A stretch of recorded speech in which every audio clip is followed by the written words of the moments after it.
Hello, hi friends, welcome to Nagamani channel.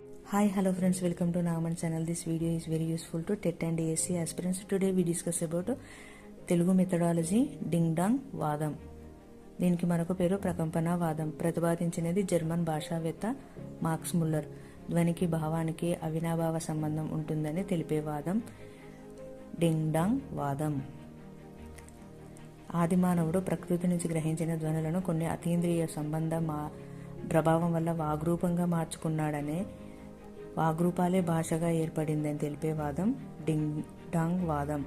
ప్రతి శబ్దానికి అర్థానికి తనదైన అంతరంగిక సంబంధం ఉంటుందని భావిస్తారు. ప్రతి వస్తువును తాకగానే ఒక ధ్వని ప్రకంపన ఉత్పన్నమై మనిషి మనస్సులో వాగ్రూపంగా స్థిరపడి భాషోత్పత్తి కలిగిందని తెలిపే వాదం డింగ్ డాంగ్ వాదం.